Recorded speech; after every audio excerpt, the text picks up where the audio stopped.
Okay, great. All right, so for those on Zoom, I apologize. My name is Kim Stewart. I am the chair of the Liaison Committee, and I am introducing other members of our committee. Lois Wynn, vice chair. Skip Wilson, secretary. Oh. We have Doug Dowse, director. Joanne Feinstein, director. Yay. And we have two standing members of our committee as well. One is Matt Bullock. He is our Mesquite District representative. He could not be here with us today. He's at a business conference. And we have our council assistant, Daniel Murillo, who's going to be giving us some updates after Luke today. And this is Daniel, for those of you who don't know him. Okay. Okay, great. So without further ado, I know what you came here for. Yes, sir. The Liaison Committee is a committee that is formed to talk with the city of Peoria representatives, Maricopa County, the state of Arizona, anything that would affect us here and within Vistancia and Peoria. Thank you, sir. Great question. Okay, great. No other questions? So for anybody in the back, there's some papers here. And we will also put that online, and depending on whether or not the gentleman from Luke Air Force Base wants to share their PowerPoint, that would be great. So we could put that online for anybody who's not here today. Okay, great. Okay, so I'm going to have Joanne introduce our esteemed guest today. It was her idea to bring them here, so I want to give her credit for that. So there. Thanks, Kim. You did most of my job for me. So gentlemen, if you could both stand, please. So I usually speak loudly too. So this is, I'd like to introduce to you Mark James. He is the director of the Luke Community Initiatives team, and he's brought with him Colonel Todd Riddle, who is the commander of the 944th Flight Wing, our fabulous neighbors out in Luke Air Force Base.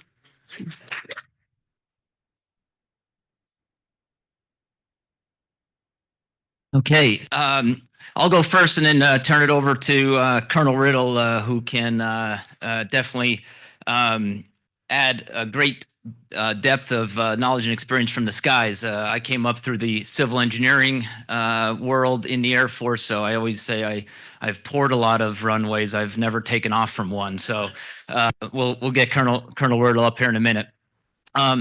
Thank you for having me. My name is Mark James, and as I look out in the audience and I see a lot of the red shirts, the Trilogy Veterans Club is here and proud, and I've been, this will be my second time coming up here talking to you all on behalf of Luke.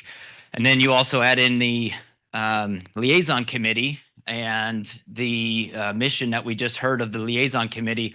I would say that is most pointed towards my role at Luke. It's all things community outreach. It's working with local, state, and federal entities to, as I say, keep us flying for the next 50 years, right? So if Luke is there for the next 50 years, I'm going to be able to ride off into the sunset saying, I had a hand in that. So I think I'm blessed to be in that role. And I know the Liaison Committee, as your work here is so vital here, keeping Vistancia and Trilogy vibrant. Okay, real quick organizational chart for the 56th Fighter Wing. And we have the 944th Wing as well, which Colonel Riddle will touch on in depth. But I think we are extremely lucky at Luke to have two vibrant and extensive fighter wings on the installation. The 56th, the base commander is General Birkeland, and then you have our deputy commander and command chief. We have 4 groups within the 56th Fighter Wing, each having a group commander. And then we have 2 government civilians, one that operates our range, the Barry M. Goldwater range, and then myself doing all things community relations related. So why the need for a community initiatives team or a group of government civilians operating and engaging outside the community. Well, as many of you know, who have also served in uniform, we rotate out, right? Those in uniform rotate out every 2 to 3 years, right? They rarely stay in one place very long, with the exception of our 944th counterparts that you're going to hear from. But so the need to stand up an office with 5 government civilians to maintain those long-term relationships outside the fence line was vital. It's very tough, as you can imagine, to maintain relationships when you're gone every 2 years, right? So the need for our office kind of stemmed from really this chart right here. The massive growth that is happening and has been happening and will continue to happen in the 5th largest metropolitan city in America. So the question that still kind of resonates with me is, how is it even possible? And we get this from all the installations around the DoD. How is it possible to fly the largest, or have the largest number of fighter jets on a ramp anywhere in the world, and fly the largest fighter wing in the world in the 5th largest metropolitan city in America? Those two things normally don't add up, right? That should not be happening, right? Late 90s, a lot of you may remember the base realignment and closure, right? The BRAC initiatives, where we had Williams Air Force Base out in Mesa, became subject to the base realignment and closing. And at the time, legislation, which I'll get to in a minute, was put into place through Senator McCain's office. It wasn't very difficult to look at the map and say, well, the growth is going this way. If Williams is closed here in the early 90s, the growth is heading west. Luke is next, unless we do something, right? So my predecessor, 2 predecessors before me, worked hand in hand with Senator McCain's office obviously at the state and federal levels to get some legislation and protections in place, which I'll get to in a minute. One of the things that was asked, well, what is it that Luke needs to do? What are your core functions? What are your lines in the sand? Things that can't be infringed upon in order to carry out your mission, right? Common sense. We got to be able to land and take off in either direction. At main base, I'll say main base. We have to fly instrument approaches out at our auxiliary field, which is out in the Whitman area, out to 60, right? That's where we fly a lot of our instrument approaches and some of our simulated flameouts and some more of the dangerous kind of maneuvers that our Colonel Riddle can expand on. But a lot of those happen out at our auxiliary field. We have patterns and landings down at Gila Bend Auxiliary Airfield, down just north of the Barium Goldwater Range in Gila Bend. We have to access our MOAs, or military operating areas, our boxes in the sky that our pilots perform training within. We have to get down to the BMGR, right? It's the largest live munitions training range in the world. We got to be able to get there. And then we have to be able to access these things called MTRs, or military training routes. They're the highways in the sky, if you will, that our pilots utilize each and every day. So those were the things that we told Senator McCain and the powers to be, that if we can continue to do these, Luke will be here for a long time. And that was in the mid to late 90s, and we're in 2025, obviously, and we are still able to do every single one of these, which is, again, incredible. Largest fighter wing in the world, flying in the 5th largest metropolitan city in America. Should not be happening, but it is, and we're still able to do these things. I mean, that's just a pictorial. A lot of you may remember when the 101 was out in the middle of nowhere, right? And on the west side of the White Tanks right here, Skyline Regional Park and the White Tank Regional Park is the 100,000 rooftops, 300,000 residents, community, Howard Hughes community going up out there. Teravalis, I think it's called. It's going to have 100,000 rooftops. 300,000 residents, 3 times the size of Goodyear, is going right on the other side of the white tanks. So before it's all said and done here, probably before I'm done working out there, Luke is literally going to be smack dab in the middle of the 5th largest metropolitan city in America. There's main base Luke right here, and I'll explain those noise contours in a minute. There's our, to the top is our auxiliary field that we fly out in Whitman. And I'll talk about those contours you see around there in a minute. Our entire installation footprint, right? It's safe to say that we fly over 3/4 of the entire state, right? Those green spaghetti lines you see up there are our MTRs, or military training routes, our corridors that we do low-level training in. Is it 300 feet, Colonel Riddle? We go down to 300 feet in those areas, within some of them.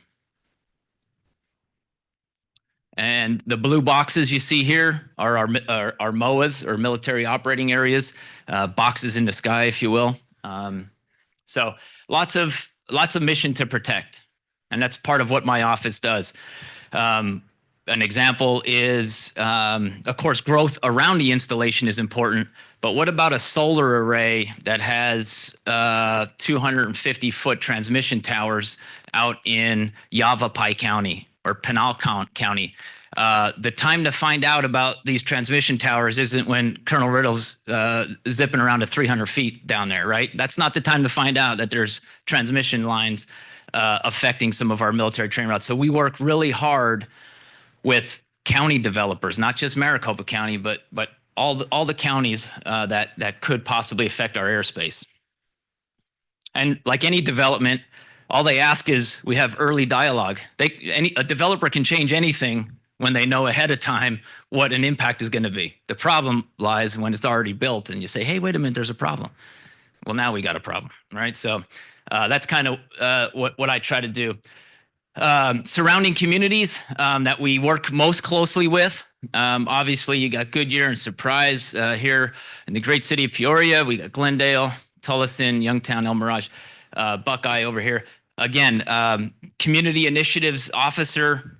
We have conferences. It's kind of a new aspect of the DoD to stand up government civilians to work outside the fence line on community relations.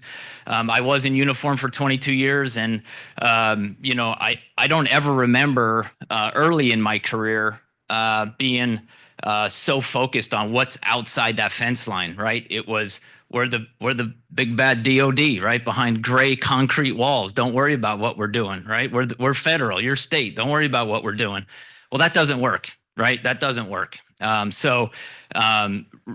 Living and working together with your surrounding communities is imperative.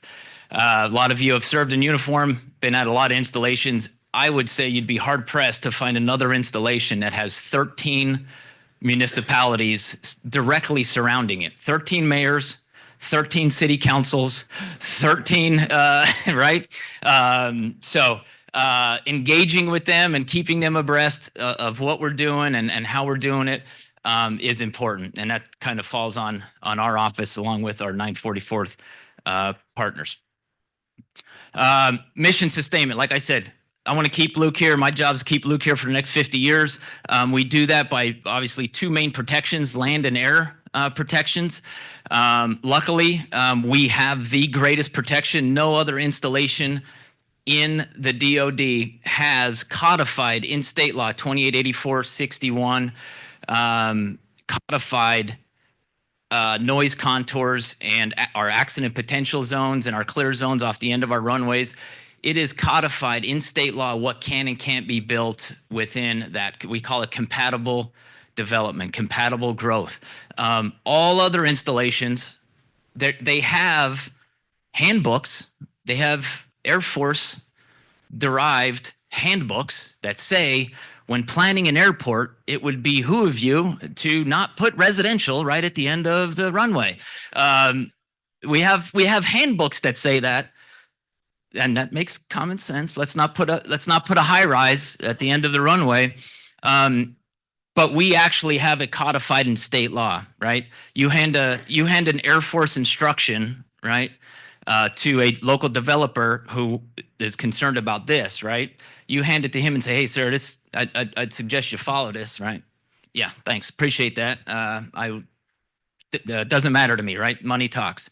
So, whereas I'm able to go to our local developers and say, "Hey, state law, says this," and no other installation has it codified in state law. We are extremely lucky. Makes my job a lot easier rather than asking them to follow an Air Force suggested guideline, right?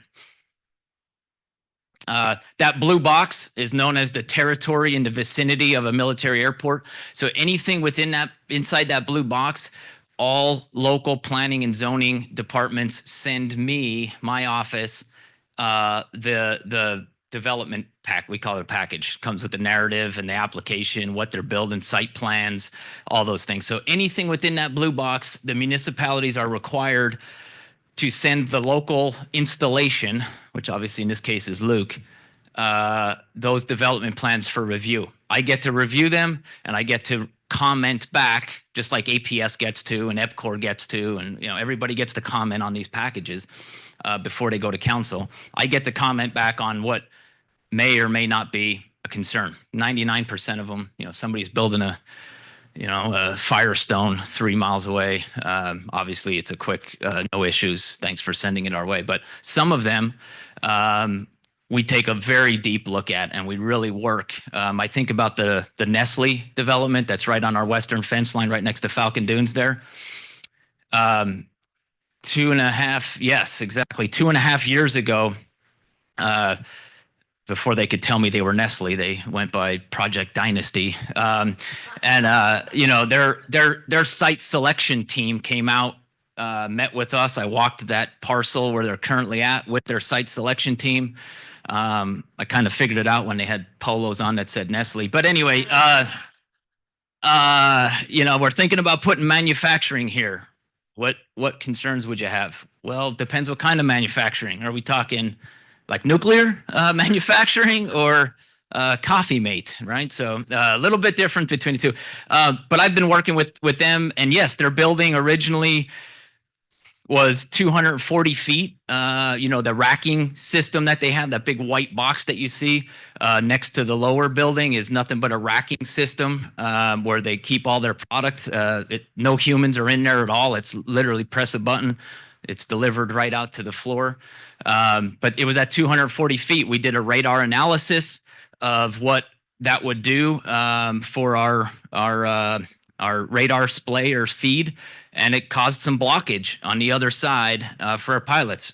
So we worked with them. We said, "Hey, we're getting some splay or some blockage or some degradation, some radar degradation on the other side here at 240 plus its width, et cetera." And they said, "Okay, well, what will work?" And did some more analysis. 180 will work. Okay, we'll just make it lower and wider instead of shorter and taller, right? So that's an example of, I thought they were going to tell me to go pound sand, right? Because really, I have no legislative teeth behind that, right? I can only suggest what it's causing.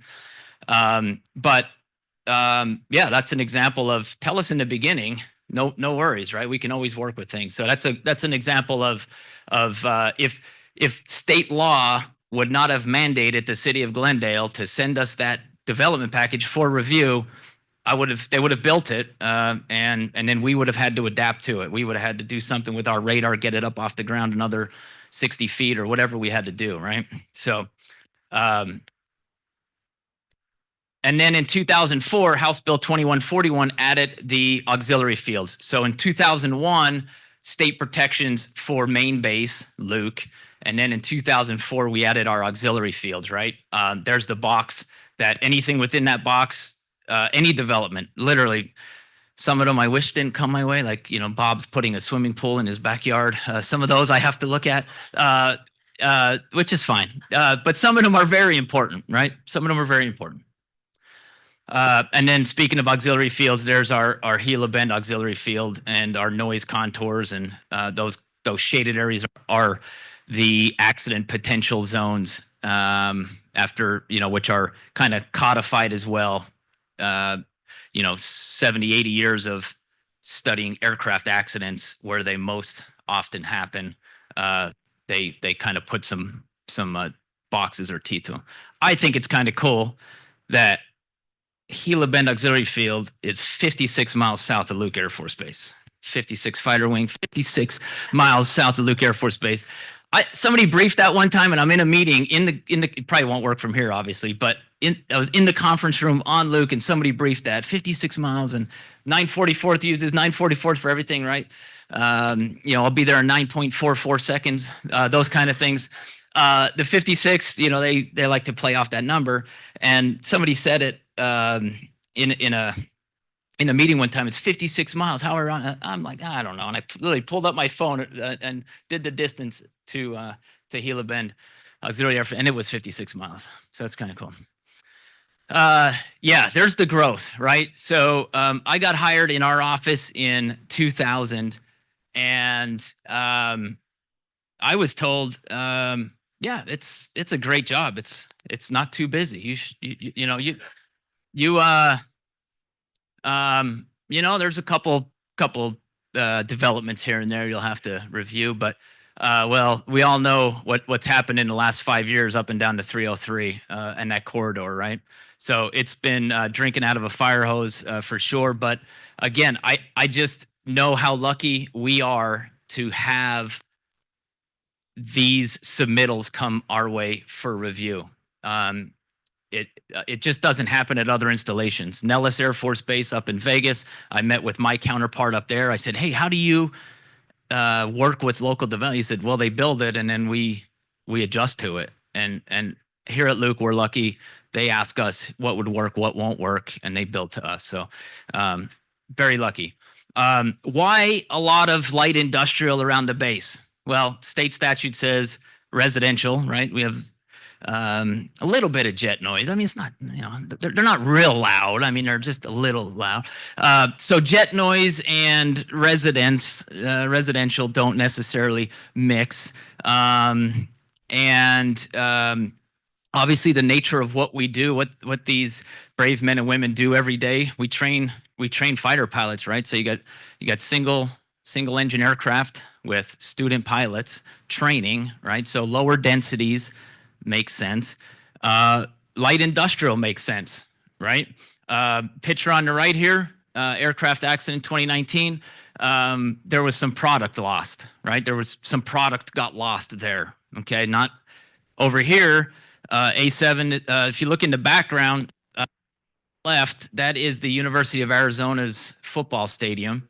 So you could see how close to, and right across the street, what's not pictured is a school, right? So on this side of that road is a school. So densities, population, should, God forbid, a mishap occur, it's a lot more palatable to lose some product than it is to lose lives, right? And these pilots don't even like to talk about this. He's gonna yell at me for even having these slides up here, Colonel Riddle. I'm sorry. They do not even like to think this way because it's not going to happen. But again, risk reduction with local community. That's right off of Camelback and what is now Cotton Lane, right outside by the base.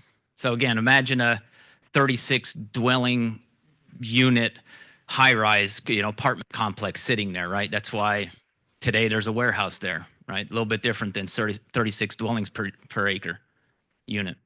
Okay, 2 more slides. I'm going to turn it over to Colonel Riddle, but this kind of goes directly in line with the liaison committee here at Trilogy. My office does a lot of what you all do, as I mentioned to begin with. We establish those long-term relationships with our state representatives, city mayors, county supervisors. I lean heavily on our intergovs, or intergovernmental affairs directors for each community to get things accomplished. We partner and educate with industry organizations. Again, it's all about educating, right? As these organizations know what we do and what's important to us, making those adjustments are easy, right? So state realtors association, I meet with them quarterly. I meet with the home builders association quarterly. Westmark Valley Partnership, which is an organization for responsible development in the West Valley. We got Chambers of Commerce, Greater Phoenix Economic Council, and the AZ Commerce Authority.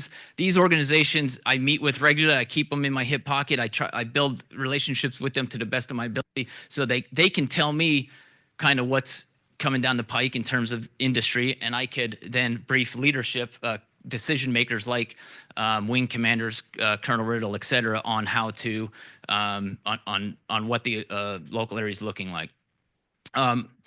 Continuing on, community support. You know, the 3.88 billion annual impact of Luke is important. You know, walk softly, carry a big stick mentality. I don't like to, you know, say, hey, you know, it's about the money. It's not about the money, but it is important to highlight the economic impact, right? That's the equivalent of 5 Super Bowls every year in the West Valley. So yeah, it's important to highlight that. We also do joint community partnerships program. Luke West Valley Council is very similar to the mayors and managers meetings that happen every month. We have one on Luke called Luke West Valley Council. We have planning and zoning councils where we talk about all of the different emerging technologies that are happening. Again, 5 years ago, I never heard of a BESS, a battery energy storage system. I never heard of a BESS 5 years ago, and now they're popping up all around the installation, right? These massive battery storage units. Like, what does that mean to our pilots, right? What does that mean to pilot training? That's my job to figure out. And then we do community partnership meetings similar to this, some community outreach. And then at the national level, so that's local and state. And then at the national level, we have an amazing organization called West Valley Partners. Each city kind of pays into a pot of money for the protection of Luke. And they then hire a lobbyist through a company called Baker Donaldson, who lobbies for all things Luke at the national level, right? So this gentleman's in DC. He's been there for 36 years. You know, as those of us that wore the uniform, we can't lobby, right? I'm not allowed to lobby. I'm not allowed to say I need. But I can educate the intergov from Glendale. I can educate the intergov from Peoria or the mayor from Peoria. And I could say, hey, we're struggling with this, or let me educate you on that. And then they can talk to our lobbyist in DC and get some things. So yeah, we've been pretty successful with some things that have come through some congressionally directed spending initiatives in the past. And with that, I'd like to leave my contact information up there for you to collect or snap a picture of it. It'll also be up here. But I think we'll take some questions at the end for maybe both of us, Colonel Riddle and I, but I want to turn it over to Colonel Riddle at this time. So thank you for your attention.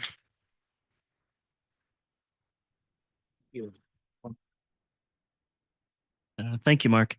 While he's flipping slides over, just say good morning. It's good to be here. My family moved over here to Peoria about 2 years ago. We came from Washington, D.C., and I was a prisoner at the Pentagon and released on parole on good behavior. And we've enjoyed the Trilogy area. So I go over and here hit golf balls and chip and putt. And my daughter is coming home. She just graduated from Liberty University and is working in the Memphis area. And she and my wife have a spa day on Saturday right here at the Kiva. So we routinely eat at your golf course up here, and I skull wedges at some of your shins on the other side of the green and stuff. But it's fun, and it feels homey for us to get to be here in your beautiful area. Mr. Mark, do you get the clicker, my friend? Yes. Here we are. That's okay. Gotcha. All right, this is a F-35, incredible machine. And despite some of the statistics you may have seen, which was our last accident was over 12 years ago, incredibly safe fighter jet to fly. If you think back to the development of the fighter age, so post Chuck Yeager in the 50s, we're developing fighters one a year, and they're lined up. It would have been a dream to get to fly back then. You're trying a different model every other week. And pushing the limits of those things and the limits of the science at the time. At Nellis Air Force Base alone, where a lot of this testing was going on, they were losing one jet a week. And you just kind of next man up and you kept pushing through. And so the safety parameters of which we've built these aircraft to compensate for human shortfalls and then for us to direct the machine are amazing. And so I am an A-10 fighter pilot by trade. I flew what we call affectionately the Hog for about 20 years and 4 years in the T-38. And so the A-10 is a close air support airframe presently assigned down at Davis-Monthan. I flew outside of Kansas City for a time there. My wife is a speech pathologist here at Dysart Schools. My middle son just packed him and his smelly laundry up from Point Loma Nazarene University over in San Diego. And then my youngest is a sophomore at Northwest Christian. So I've been in your communities for about 2 years and have really enjoyed it. And that'll be pertinent when I'm describing what the difference is between the reserve and the active duty and some of the unique equities we bring to the Air Force and to your community here at Luke. So here is our patch, the 944th Fighter Wing, forging combat airmen to fly, fight, and win. So as Mark had highlighted, the 56th Fighter Wing, General Birkeland, owns Luke Air Force Base as the installation. So he's the installation commander, and they provide the preponderance of manpower and all of the infrastructure decisions. The jets belong to him. The 944th Fighter Wing are reserve members. And so we have 40% of the instructor pilots belong to the 944th Fighter Wing, and 20% of the maintainers belong to the 944th Fighter Wing. So a phrase you may hear if you're in our West Valley Council is TFI. We use our acronyms, to a terrible degree. Total Force Integration, meaning our reservists can be either part-time or full-time. A good number here at Luke are full-time, given the criticality of the F-35 mission, and can serve and be flexible in their status, the majority of which all of the pilots were prior active duty. So I was active duty for 10 years and then joined the reserve a couple of years ago, 17 years ago, and have been a full-time reservist. So my job is the same. I fly fighter jets, we kill bad guys, we break their things, and we train young students how to be some of the greatest fighter pilots in the world. And here at Luke, it is a uniquely international mission. So everyone in Europe wants our airspace and our great weather and our instructor cadre to be able to provide their initial hack of their instructor cadre. So the Belgians just launched their Belgian fighter squadron here, their initial cadre of instructor pilots.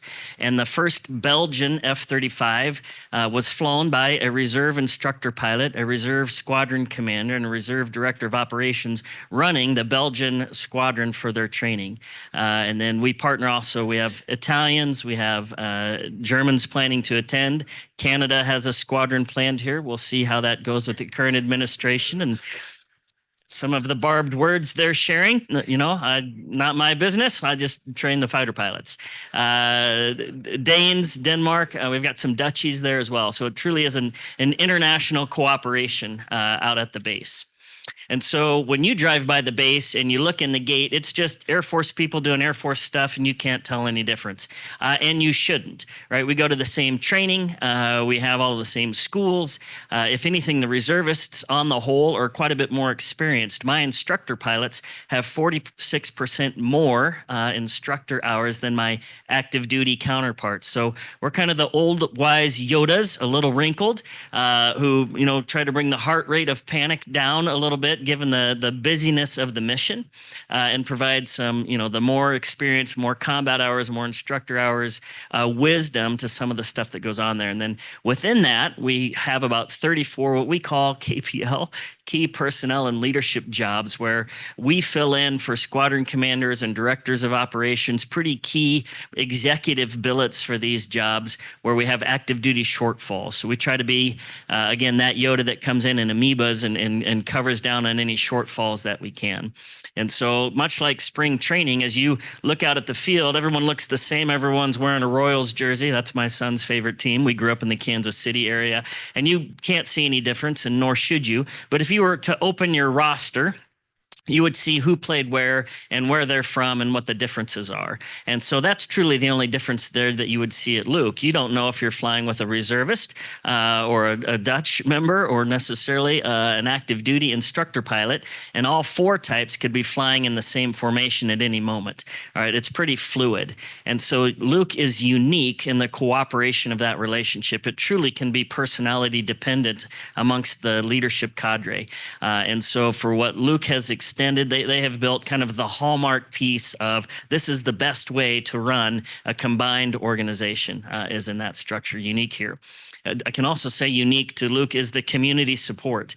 A number of the fundraising arms, including the Fighter Country Foundation or the Booster Club or our honorary commanders, these opportunities to go out in the West Valley where it's truly a partnered approach. That doesn't mean there aren't challenges that we have to address, is unique to this place, and you should be proud of that. So within the United States Air Force, the Air Force has kind of three components. The active duty component, which I referenced, kind of owns Luke Air Force Base, the 56th Fighter Wing. The Air National Guard, our tankers over at Sky Harbor, is an Air National Guard unit. And then the Air Force Reserve, that's the wing commander I am. So I'm in charge of 2,000 people. We fly 4 different fighter jets at 5 different locations across the country. So incredibly diverse and complex organization. This would have been a cool video that won't load for you. Imagine jets, guitar riffs, amazing people doing incredible missions. We do, the Air Force Reserve has over 200 different Air Force specialty codes. So everything from us, self-centered prima donnas that wear fighter pilot suits, to the engine guys who fix stuff, to the concrete pour, to our communications team, to financial managers. The opportunities and the missions we accomplish are incredible. So one thing unique about the reserve is you are hiring and you have citizen airmen serving you, meaning they can dial up or down their participation. Some are traditional reservists, meaning we come out a weekend a month, we serve 2 weeks a year, and then most commonly, particularly post 9/11, that structure is not near enough. We probably see most people serve anywhere from 50 to 100 plus days a year, many serving full time, even though they're a reservist at 365. But we have the opportunity to capitalize on their civilian careers, the civilian employers, and their support of their service to the military. So this is one young lady that works for us. You can see on the civilian side, she is a nurse, and on the military side, she is a nurse. We have some who are professors of nursing who then come over and help with finance for us. We have a firefighter in Ruidoso who's now a mechanic working on jets for us. So the complexity of what they do, we like to say they are good at their Air Force job and good at the other job, doing multiple things there. And so we like the portability of that. It allows flexible participation. Perhaps they want to take a full year tour to Europe or to Shaw Air Force Base or to Florida to say, I'll serve my country for a full year because of this shortfall. Or perhaps it's more portable where we've had a couple of little ones. We want to spend more time at home. We need to help educate. And then they dial down their participation to the minimum. Same is true for the instructor pilots. They go get a line number with Southwest or American Airlines. We don't see much of them for the next 6 months. And then they come back and spin back up. They've qualified in the airlines, and now they're able to balance both of those and sometimes take military leave from the civilian employer. And there's a number of opportunities and advantages that come with that. Here's a quick look at the 944th Fighter Wing. So we have the F-35 in our little picture right here at Luke Air Force Base. Again, 40% of the instructor pilots, 20% of the maintenance. And then additionally, about 12,000 man days, we call it, the equivalent of 53 full-time employees that just help Luke run day to day. So we have about 8,000 man days a year working within the civil engineering squadron for Luke. fixing the HVAC, fixing roads, fixing runway patches. The security forces at the gate, when they are down members, they bring in reservists to support. So it's not just simply the premium F-35 mission. Today operations are highly dependent on the reserve's flexibility and ability to contribute. Quickly, so here's the A-10. The A-10 has my heart and my love because that's what I flew for a long time, while the F-35 has my utmost respect. This is at Davis-Monthan. F-16s, we have a cadre of instructor pilots at Holloman Air Force Base. We still fly a couple of Vipers here at Luke for the Singapore Air Force. Over 40 plus years of the Viper flying here at Luke and transitioning out only to F-35 now. I have a cadre of F-35 instructor pilots at Eglin Air Force Base, Florida, near Fort Walton Beach, and then another 250 people that fly the F-15E Strike Eagle at Seymour Johnson in North Carolina. Mark alluded to a couple of very unique germane advantages to Luke Air Force Base and Gila Bend Auxiliary Airfield and the range. The range we have down there is a national treasure. And let me tell you why and how it affects your pocketbook. So the airspace traverses almost from New Mexico clear to California. The technology the jets currently carry requires our aircraft to get a long ways away to set up and simulate the kind of fights we would have against a near peer or peer threat. All right, it's like an archer in the Bible days. The further you can chuck that arrow, all right, who can see who first, and how does that technology interact with the other jets? These jets need to get further and further away to be able to replicate how this would work in combat. And so to have access to that airspace is paramount. And there is always a little bit of a tug and a war with the FAA and what airspace is available to us. But it's existing. We have it. We have range down there. We have threat emitters, meaning what might a surface-to-air missile system, what kind of a radar would it have, and how would that present in my aircraft? And then how do we as a team decide to take a threat down and simulate that battlefield? So we hosted an exercise leaning into everything that is already down there and paid for by your tax dollars called Desert Hammer. We've run this exercise as the 944th Fighter Wing 2 years in a row. We had over 700 participants, 130 aircraft. It was the largest air war and ground war exercise in the history of the BMGR.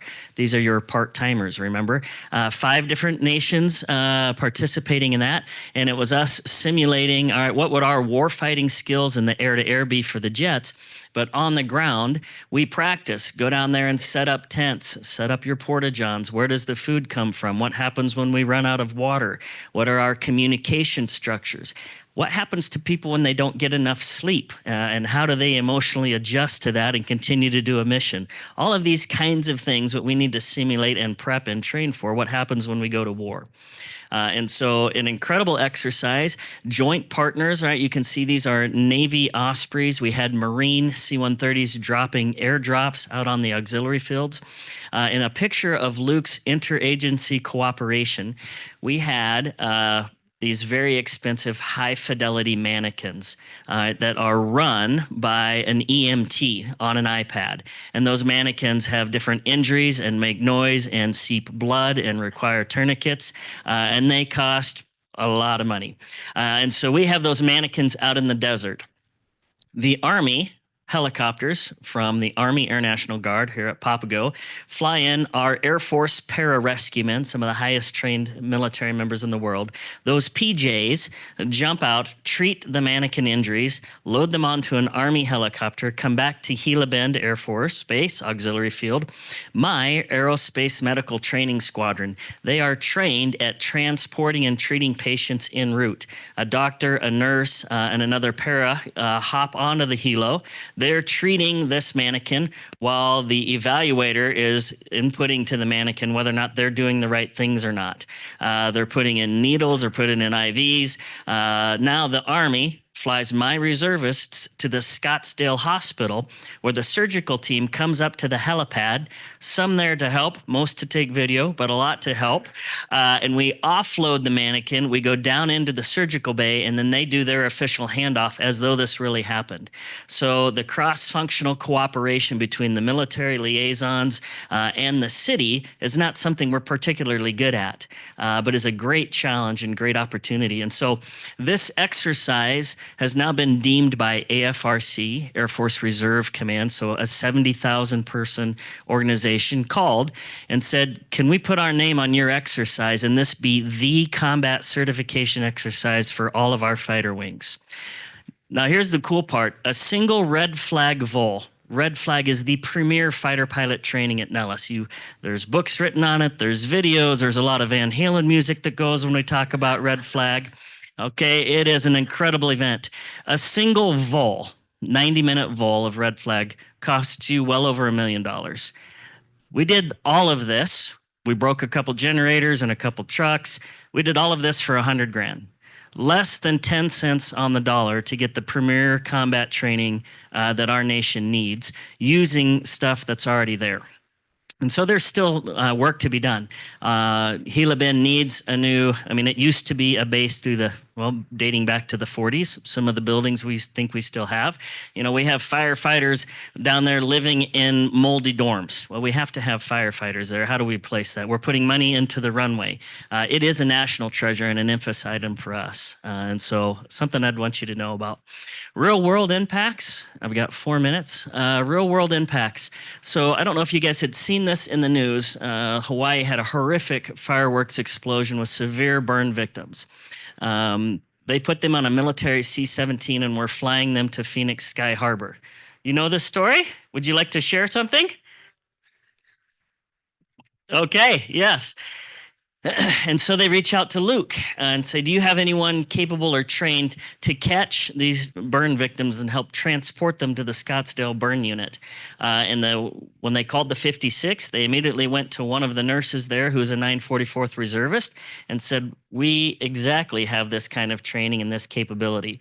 And we gathered up a few of our 56th teammates who needed some upgrade training, and we had more volunteers than we know what to do with. So in the middle of the night, you have 944th Fighter Wing members and 56th Fighter Wing members catching these Hawaii burn victims on the worst day of their life, right, and providing transport over to the hospital. So pretty cool stuff, man. That's your people doing great stuff. Now, one thing I think I want you to know quite particularly, Mark has pointed these things out, all right, the 3.88 billion. I was told it was closer to 6. We can validate 3.8. We're looking for the studies that say that. But what I really want you to see here is this heat map. And what makes the reserve unique is that all of our people have chosen to live in these amazing communities. My executive officer lives right here in Vistancia. The Belgian squadron commander who flew the first Belgian F-35 lives right across the road. And so these guys and men and women have decided they've served their term on the active duty. They want to continue to serve, and they have chosen to live in these communities. So like our 56th partners who need to leave every 24 to 48 months if they're lucky. At General Birkeland, they'll move him out right on time, which is the way that needs to be managed. Our people have decided to make this home. So they live here. They vote here. They pay taxes here. They serve on your school boards here. The exec officer coaches flag football. My deputy ops group commander is a Cub Scout leader. The wife is a C-suite executive for City of Hope hospitals. She's a chief nursing officer, an academy grad, still working in our medical group. So you get exquisite skill sets that have decided to make this place home, who now provide long-term continuity for the military. And they do it at a fraction of the cost. And so here's a few of our exquisitely caped. This right here is young lady, Miss Sarah Cassette, Chief Nursing Officer for City of Hope. She's a lieutenant colonel in the reserve and married to my ops group commander.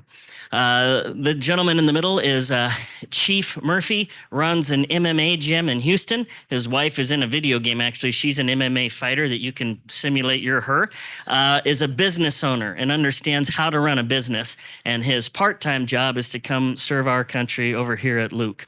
And again, we have a professor of nursing whose husband is an ops group commander, and they've decided we are going to live right here in Phoenix, and they've put down deep roots, and she's on the Australia Mountain Community College faculty. I'm going to skip through a couple of things. So here's something I would like for you to be able to take away. So in addition to being the older Yodas with a little bit of an experience level, right, the advantage of the reserve is you only pay for us when you use us. We lean on the civilian employers to be able to provide their medical care. We lean on the civilian employers to provide the bulk of their income. And so when we are a nation that has fiscal constraints, but we still need combat capability, all right, the reserve, all right, is what brings that. We still fly the same number of sorties every month that our active duty partners do. And in some instances, more based on the additional duties our active duty partners are tied to. And so when we start to look at, all right, what is a life cycle cost if I have a reserve member for 20 years or I have an active duty member for 20 years, what are the cost savings? And what you would see is there's obviously a significant savings in career pay. All right, so this is an Air Force Reserve Lieutenant Colonel, an Air Force Reserve E7. What's their career pay? Well, again, we're only paying them for the days they come to work, and we're not paying them on the weekend. Versus our active duty partners, you know, that's their sole source of income. They're going to need to lean on that. Another significant advantage, I took the slide out, is on the medical. All right, for a family of 4 full-time active duty, those medical expenses are through the roof. I've had 3 children that the Air Force paid for. I've had 7 surgeries the Air Force has paid for, right? Would we rather pivot that and put that burden onto the civilian employers if we can? And so there are profound savings on the medical side. And so all of that dilutes down to this statistic that I have briefed 4 times. 3 of it generated more questions than answers. So I'm not good at this yet, so I appreciate your patience. We're trying to hammer this out. So equal reserve combat capability versus our active duty combat capability, you are saving 73 cents on the dollar. It costs you 27 cents on the dollar to maintain a combat capable reservist over the course of their entire career relative to our active duty partners. And so that's not a this or them or the other. It's to know that within our Air Force, there are 3 components, each bringing very unique, distinct, and necessary capabilities. And so this is the advantage of one of the equities the reserve is able to bring you.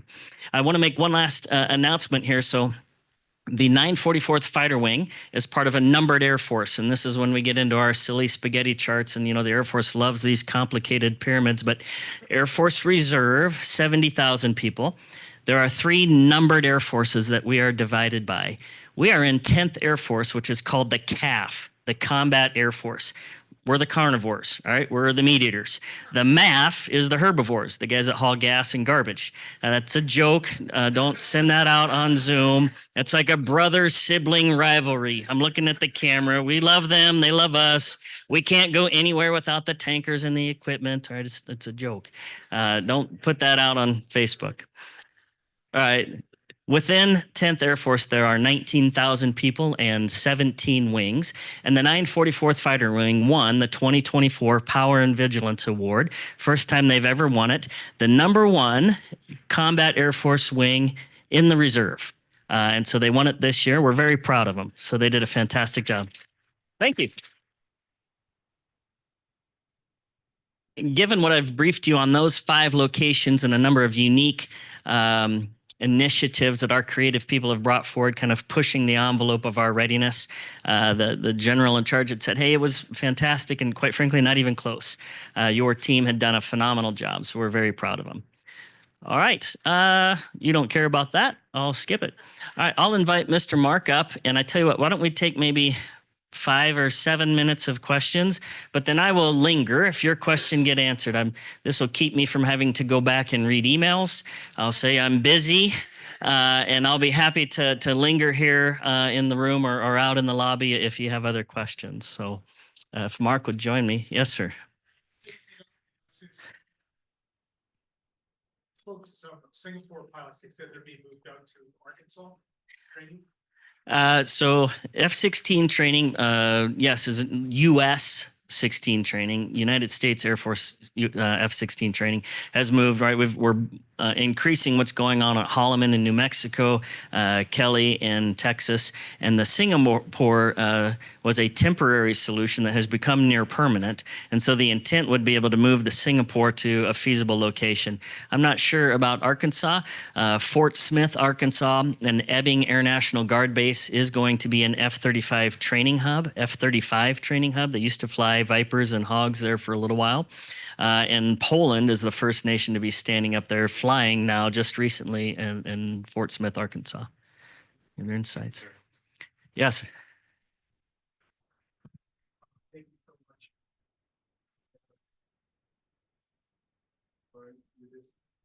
Luke Air Force Base is one of the reasons we don't live in Stockdale today. We were at the commissary last night. Awesome. Our son and daughter-in-law were both stationed at Luke. We're getting ready next month to go over to Osan Air Base to watch our son take command of the 51st USS. Oh, wonderful. Being an Naval Academy grad, I hate to say, Air Force. Whether large drones in the water range or large deep seas, very close to the field, are you worried about EMI and espionage? Worried. I would say highly attentive. And so when we are looking at who's leasing warehouses around the base, that's getting a scrub. Is our Office of Special Investigations taking a look at what goes on in those buildings? Absolutely. We monitor what is in the airspace and what should or shouldn't be there. And so certainly it's a problem. And like any adaptive warfare, there are always creative ways to solve it and creative ways to cause us more problems. But I would say that we're highly engaged in that. And that's very much a community partnership. I don't know if you want to give the example of the lasing incident there in Buckeye or not, but we had people lasing the aircraft just for entertainment or what they thought. And that very quickly became a cross-organization partnership with us and local law enforcement and FBI to determine where this was coming from and to eventually make a sting on that. And so, yeah, we're aware of those things. They exist, and we're aggressively doing our best to mitigate and solve all those. I can add to that real quick is the power of relationships and the power of ensuring that I's are dotted and T's are crossed. In that to that aspect, yeah, just yesterday was on a call with Senator Kelly's office. Last week on a call with Representative Hamadeh's office, who's on the House Armed Services Committee, talking exactly about that topic of there's a federal process known as CFIUS, Committee on Foreign Investments in the United States, and we ask all local development. Luke Air Force Base is listed as a protected sensitive mission on the CFIUS appendix, and as of about 18 months ago, and that stemmed from a foreign entity trying to lease, as Colonel said, trying to lease on our western fence line directly south of Falcon Dunes Golf Course there. That spurred, why is Luke not on this appendix? It took us a little while to get us on there. We're on there now. So any foreign investment is required to make a declaration, as they say, and that gets a review through that CFIUS process. Unfortunately, there are some loopholes in I say mandatory declaration. It is optional unless you want a certificate of safe harbor, which you should have. So we're working through some congressional offices to try to see what can be done, because there have been some entities that said we're not going to make a declaration through the CFIUS process. It takes too long, and our hands are tied there a little bit. So, but great question. Yes, that's part of our office's goals. Yes, sir. You work with Mountain Home Air Force Base at all? I mean, training missions? You know, not particularly. I mean, we on occasion send some of our pilots and squadrons will go off-site. The airspace is so contested. Sometimes it's helpful for us to send a squadron to Klamath Falls and fly out in the Whiskey areas out over the ocean. Mountain Home is busy with their number of jets and their own combat rating. So we know them. We partner little bit, but it's not routine for us to be there or to bring them back. And they don't have an F-35 mission, so less likely then. Yes, sir.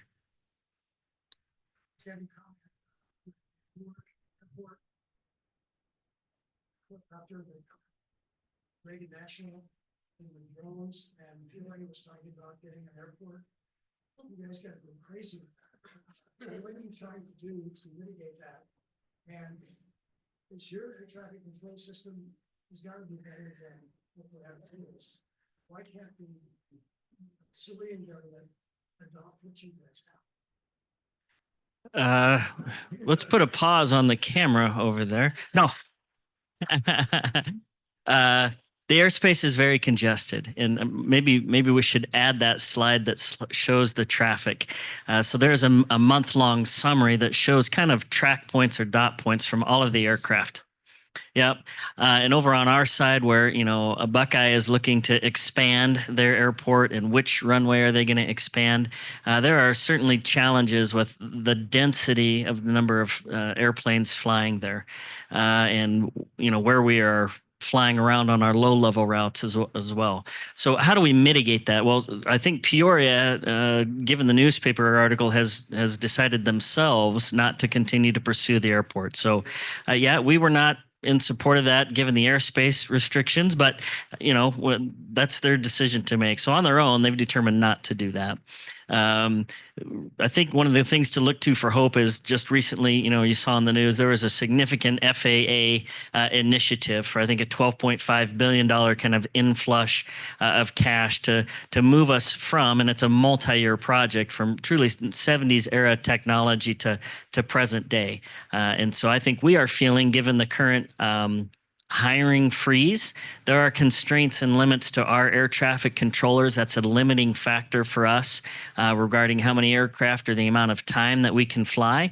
And so that's a daily monitoring for us as we're trying to kind of replenish that very valuable skill set. Anything else for that, Mark? No, again, airspace congestion, Colonel Riddle alluded to it.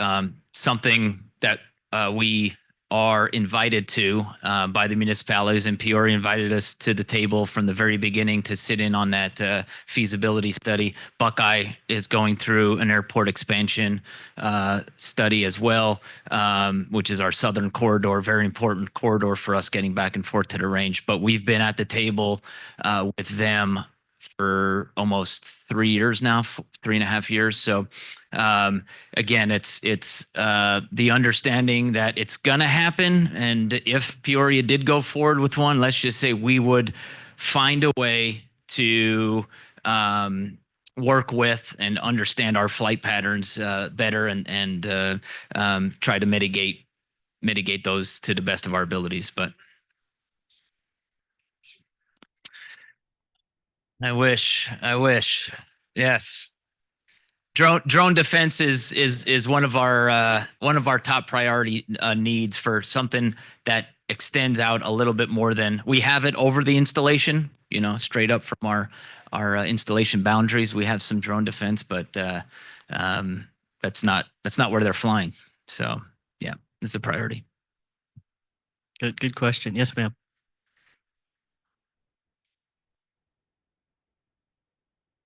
Yes, and I'll let Mark take that question. Yes, I'll tell you the best thing is our website is luke.af.mil. You could go out there and public affairs. We have a public affairs office that right on the right side, you could click there, request a tour. But before you leave, I got my contact information here as well. If you have any struggles with that, let me know. Absolutely, we do about 7 months of tours a year. Obviously, there's certain months we don't want to do tours, as you could imagine, coming up. And not a lot of people sign up for the August tour, but we want you there. That's, I think, one of the incredible things about America, right? You run the military, not us, and we are beholden to you as the taxpayers and accountable to you for that. And so there shouldn't be a sense of what's going on behind that fence there that's cloaked. Obviously, we're not going to read you into how the F-35 works. You don't get to know that, but you should know who the people are in that. So it's great. Time? Any other questions? Yes, sir.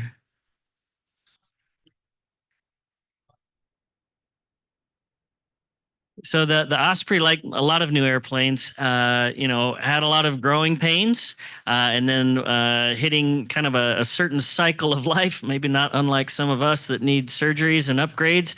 When they start to see weak points and where things break, they go in and put in a new hip or shoulder or whatever it might require.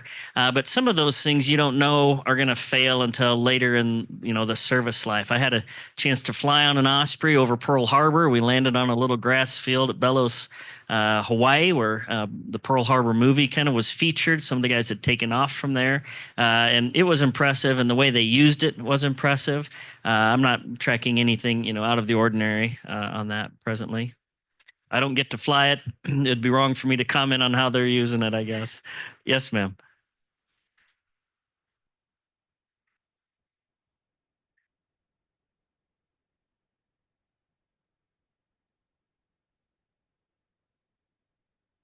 Yeah. But sure. Well, we don't look for your house in particular. But now that you've complained, no, certainly not. Not at all. I think the best way to respond to that is, yeah, uh, jet noise can be an imposition, and we do our best to mitigate that. We have certain start and stop hours that we do our best to adhere, that we always adhere to. Frankly, we've self-imposed that, but the night flying is critical.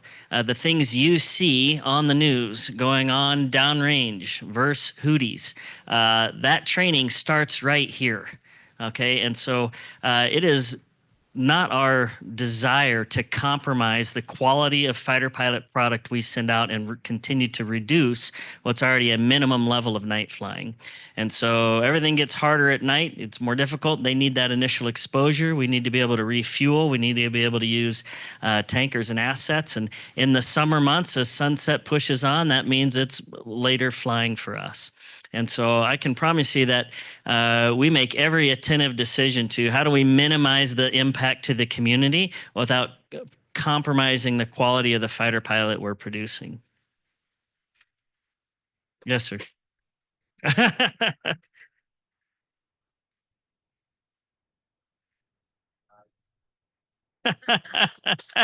Well, thanks. Good to have you there.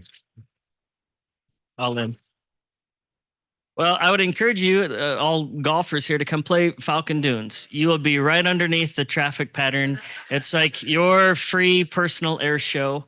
The course is in great shape. And on behalf of Mark and I, it was great to join you. I'll be happy to linger if you have any other questions.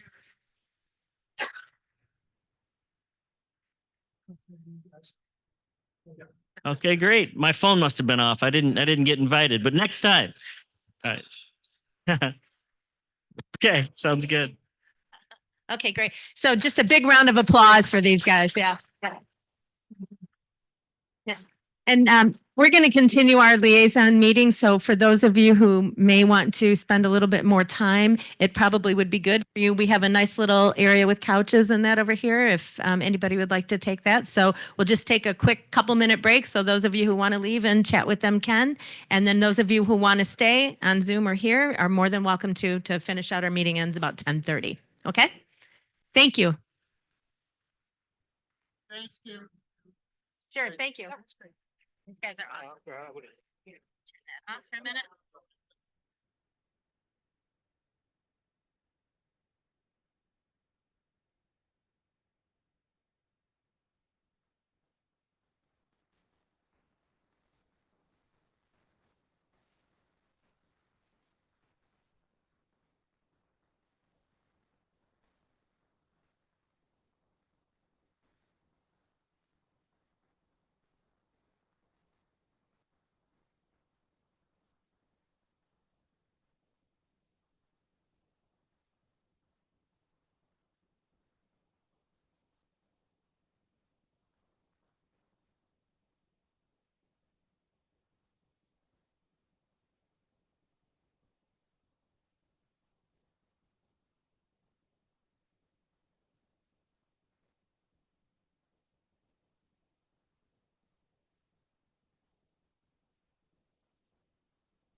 Okay, we're going to start our remainder of our liaison committee meeting in 1 minute.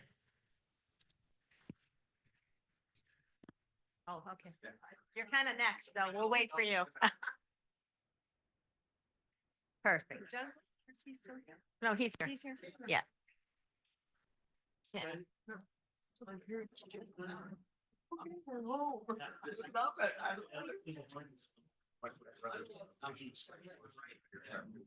Like seconds, and so he got me into the whatever the.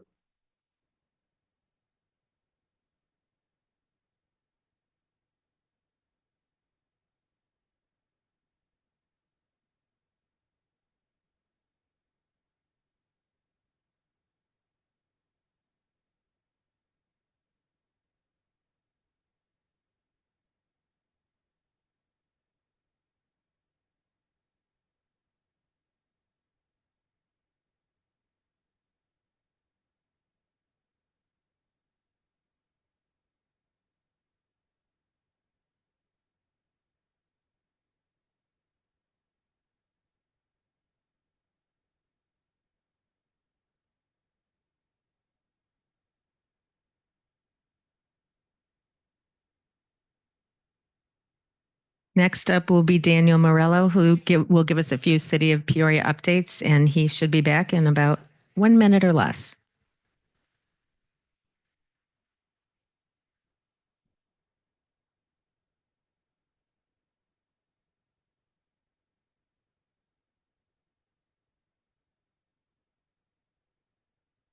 Did you enjoy that presentation?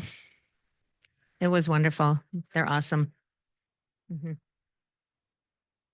There he is. The man of the hour. Oh, that's okay. Okay, so Daniel, just give us the updates. There's a few people up on Zoom. Yeah. You got it. I don't like using microphones, but I'll do my best. And this is a little more like it. I will admit, I walked in the room and I was like, oh my gosh, I don't have a PowerPoint. I don't have anything ready. So this is nice. So thank you guys for having me again. Once again, Councilmember Bullock is unfortunately could not be here. He is at a Westmark. I think it's an economic development summit or some sort of. Yeah, I've noticed that. I said, oh, they have Westmark on there. So that's good. So thank you guys for being here. I will keep it brief. I know we're crunched for time and there's a lot of stuff cooking, but not a lot of new updates. I will say everything I have is probably going to be old news to you if you sign up for council members e-news. Most of these we kind of updated folks on last week, but first and foremost, the infamous AMCOR things continue to move forward with that. Council member meets with them probably about once a week, if not every other week, just to get the latest and greatest, hear their updates, kind of encourage them to share as much as they can. I think most folks are probably aware of the webinar that just came out about chemical handling. So that was the latest information piece that they put out. I believe there's 2 more that are forthcoming. I don't have dates on when those are going to come out or topics, but I do know that those are be coming out. And he just wanted me to let you guys know that he continues to meet with them. He continues to kind of just advocate and ask all the questions that we're getting asked. So closer to home, most of you know that there will be a new home development happening at the north end of 135th at the end of Lone Mountain, so kind of just northwest of this community here. The group of 3 developers purchased the parcel to put in approximately 600 single-family homes. Those developers include Lennar, Toll Brothers, and Shea. Again, council members have been meeting with this development team. He recently just had a small neighborhood meeting up over at the Meta Club with Linda Simpson and her team, just to kind of update folks that live over closer to that boundary there. So that development group is moving forward with an official neighborhood public meeting. Date TBD. I know council members encouraging them to do it sooner than later before we lose a lot of residents for the summertime.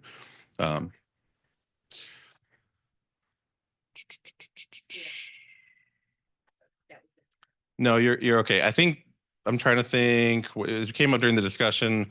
I think the development process, the zoning process, this whole behind the scenes stuff is probably going to take at least a year. I know they told us it'll take at least 3 years before it's actually built out to full capacity.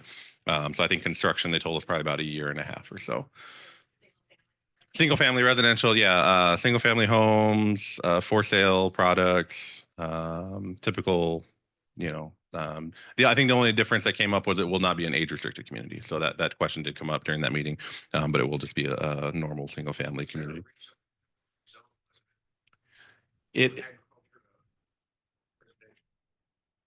I'll have to get back with you on that.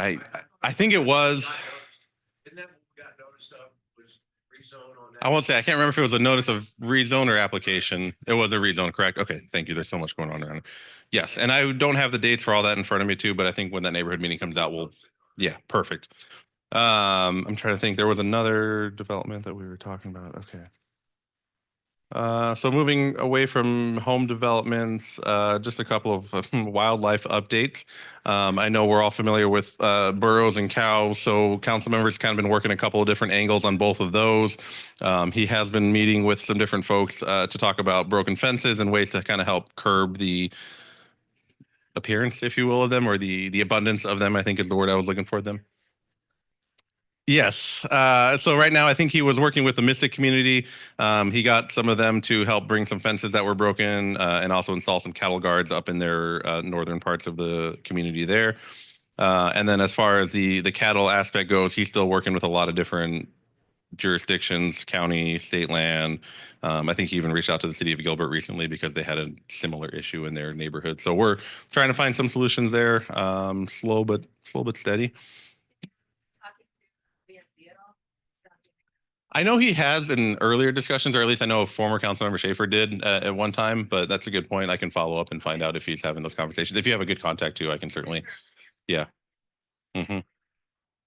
Yes, and I think that's what I know last year I worked with them to do the same kind of fencing identification issues, but it's always good to touch base with them, so I'll make sure. Thank you, Kim. Perfect, thank you. The final update I had was just about a desert cleanup initiative that took place with the Peoria Police Department. For anybody that kind of drives north to the lake, to the lake along Lake Pleasant, you may or may not be familiar with some of the stuff that gets left behind in the desert up there. So that being said, Peoria Police partnered with a couple of different not-for-profits, volunteer groups, and basically did a pretty large cleanup around 87th Avenue, New River, Old Carefree Highway. They installed new signs along state land that basically just told everybody what would happen if you stayed out there and to not let it happen again. So they're continuing to kind of monitor that area. I know they're working with code enforcement and other departments to put up maybe some barriers or other deterrents to keep those OHV guys out of there. So that's all I had from a written standpoint. I know just at large, it's budget season. So tonight is a council meeting. So anybody who's queued in on that, it starts at 6 p.m. Streaming all the different ways. The tentative budget is scheduled to be on the agenda tonight. So I'm sure that'll be a lengthy discussion. If you guys want to tune in virtually, it's probably your best option. But the budget process continues, tentative scheduled tonight. And then I think the final adoption is probably going to be scheduled sometime in June. I do know we have about 2 council meetings left tonight and then 2 more meetings in June. I don't have those dates in front of me, but they're the first and third Tuesdays. Other than that, I think that's it. We've been busy just kind of hitting a lot of different community events. Event season is coming to a close, thankfully, as the weather warms up. So a lot of that park fun in the park stuff is probably going to be wrapping up. I know he's got a few different ribbon cuttings and groundbreakings on the agenda, but hopefully as the summer comes, we'll be curbing things a little bit outside.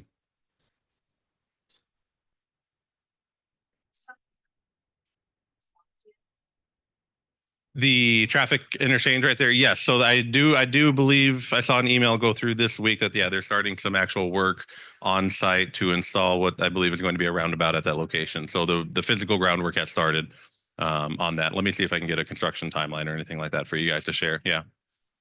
No, that's good. Yes. In the back there.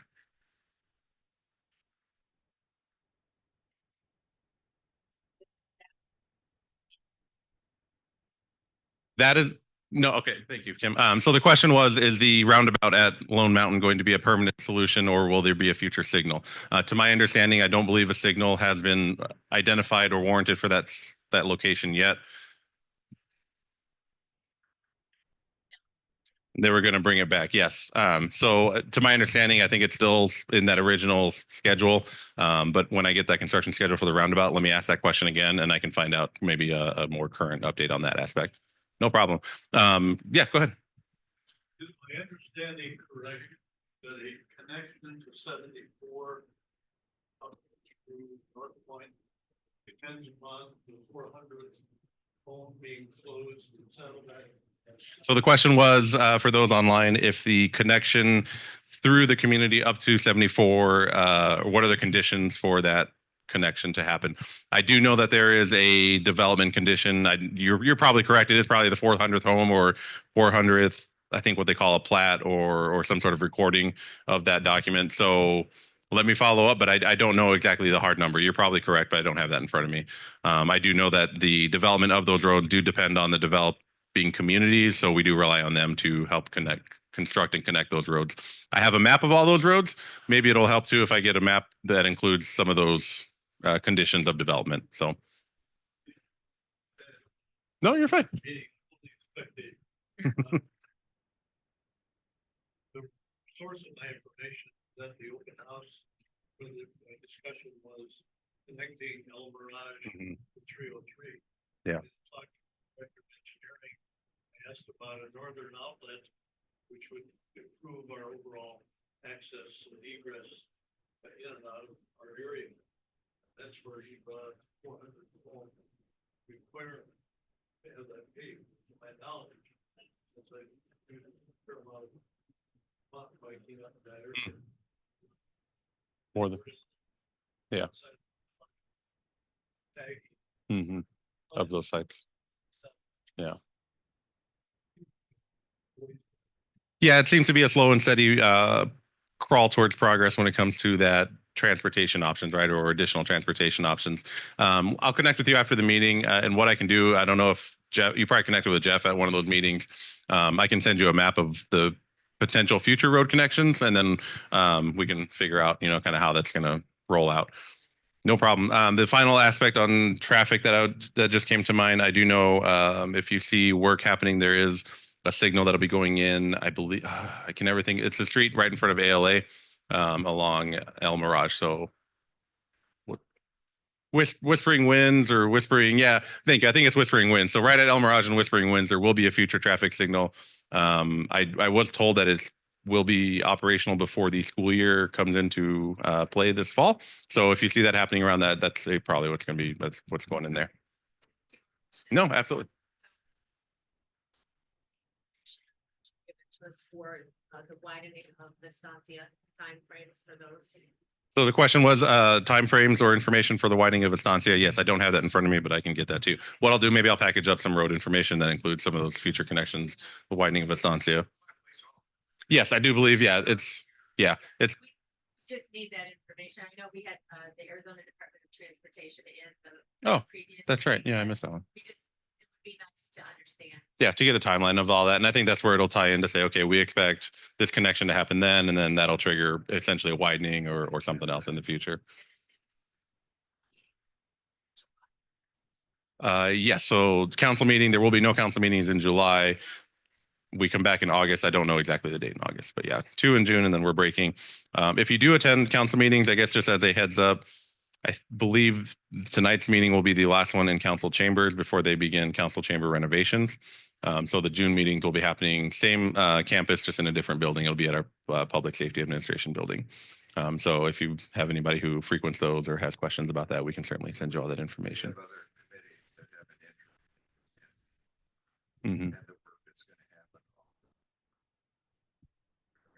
Yeah, I can imagine. Let me let me have our traffic engineers reach out to you guys, and I'll package up some information to get to Kim. And then maybe, when Lois and I get together, we can even have our traffic engineers come out to maybe provide an update to this group and any others who you think might be benefit from that. So good stuff. Good. Thank you, Kim. Thank you, everyone. Thanks. We do have a hard stop here at 10:30 because they need to rearrange the room for the next group coming in. So I will officially call this meeting to an end. Great. So moved. Thank you very much, everyone.